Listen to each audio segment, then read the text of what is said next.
Minister, I want to ask you one very serious question.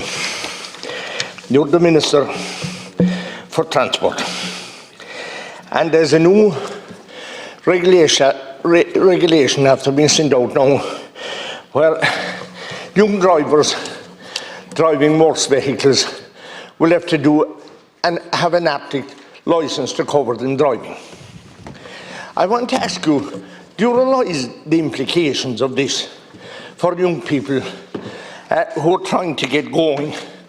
And what he is saying is that yes, they can drive when they're transporting farm produce, but no, they can't operate without having an Arctic licence if they're working in a building site, or if they do some other kind of work for a public body in another type of public scenario. And I'm asking you, do you really understand what you're doing? First of all, I'm asking, who dictated this law? Who made the change to the licence that was a W category? Now they must have an Arctic licence category. Do you know that they can't access this licence till they're 21 years of age, whereas they're normally able to drive a tractor when they're 16? Where is the data supporting that anything untoward was going on with these vehicles? They can only do 40 kilometres an hour maximum, the very most of them, which isn't even 30 miles an hour. So, I mean, what's going on? Or who's dictating these laws, or where are they coming from? I want to know, was it the Irish government? Or where did it come from? The EU? It doesn't seem to be EU-wide.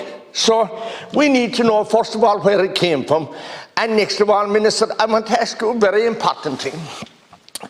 To have an Arctic licence, you had to be driving a vehicle with a fifth wheel.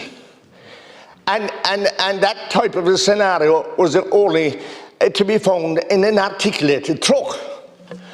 Then you could have a rigid lorry with a trailer behind it. You could have a load in the lorry, and you could have a load in the trailer pulled behind it, but when it was not connected to the part of the towing vehicle by a fifth wheel, you could drive it with an ordinary rigid licence.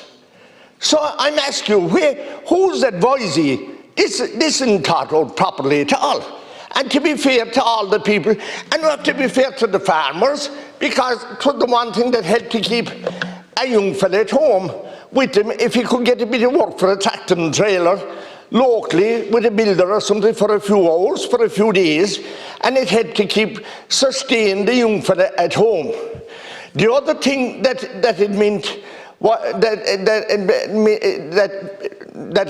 it meant as well, was that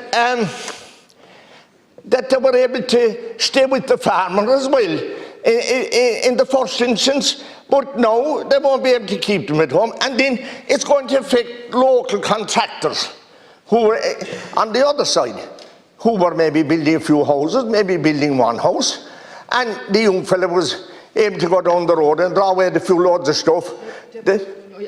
I'm giving you great latitude, but it's not related to the amendment, so if you just, I've given you great latitude for it. I know you have, and I appreciate that, and it's not going to notice to me. Look, I'll finish up, but look, Minister, I'm asking you please to clarify this.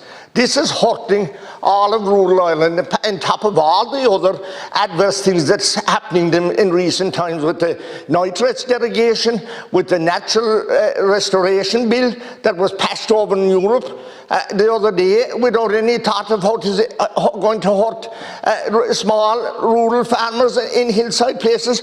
Look, Minister, please come out and explain where you're coming from with this, because it's not fair and it doesn't make sense. And check out the fifth wheel story, because you didn't have to have an Arctic licence unless you were driving a vehicle that was connected by a fifth wheel to the towing vehicle.